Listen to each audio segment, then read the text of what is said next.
Welcome back, it's Nine, and today we are going to be reviewing Crash Bandicoot 4, It's About Time. Before we get into that, I do want to thank Activision for sending me a review copy. Now on to the review.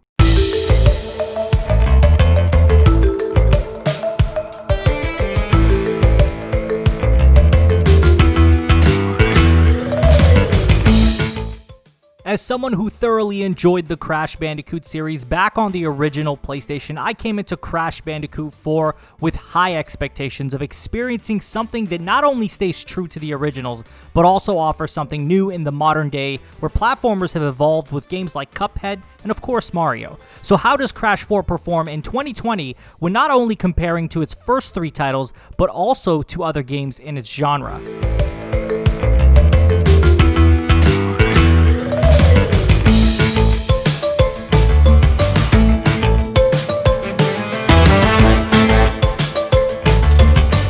Crash Bandicoot has always had a goofy story and characters. I'm happy to see that it continues to tell a story that does not take itself too seriously. Crash is as ridiculous as ever, and we see new playable characters, villains that make a reappearance, as well as some other interactions that I will leave out as to make this as spoiler-free as possible. Rest assured that the story leaves nothing left to be desired when it comes to what I expected from a platformer like Crash, where the bulk of the game is in its gameplay and the story being just the cherry on top of this delicious cake.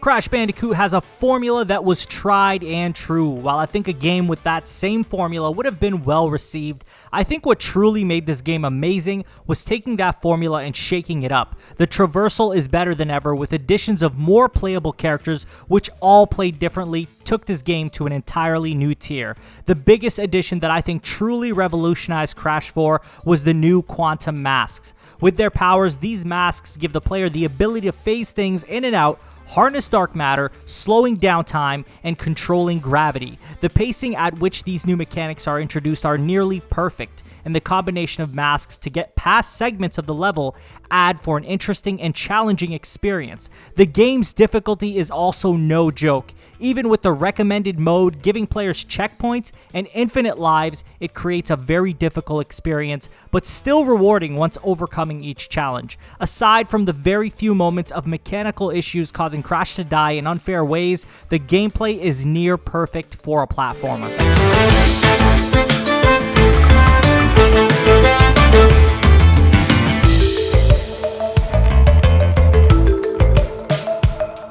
The presentation in Crash Bandicoot 4 is exactly what I would want and expect from an evolution of a game from the 90s. The graphics and aesthetic of the game are done immaculately, the color palette is broad and gives us a bit of everything, making each world more exciting.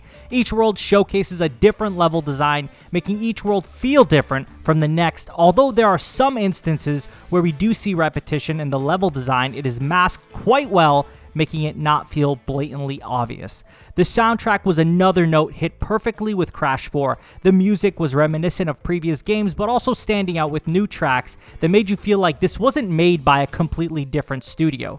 Collecting Wumpa Fruit felt and sounded better than ever, and the voiceovers felt natural and belonged in the goofy world of Crash Bandicoot.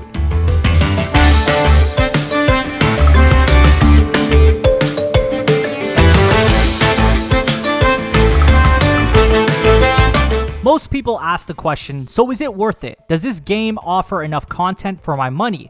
While I got this game free of charge to review, I can confidently say that I would pay for this game. This game is packed with content between all the regular levels, plus the inverted levels, which put a twist on the normal levels, the addition of timelines with 3 additional characters, flashback tape levels, and the ability to unlock skins through in-game means are all a great value. Crash 4 has 0 microtransactions and really takes gaming back to its roots, where you needed to play the game to unlock new levels and skins. Crash 4 also features a co-op mode, so if you're looking for that experience, it is available in some capacity. There's also Bandicoot Battle Mode, which allows for up to 4-player multiplayer, so there is no shortage of offerings when it comes to this game.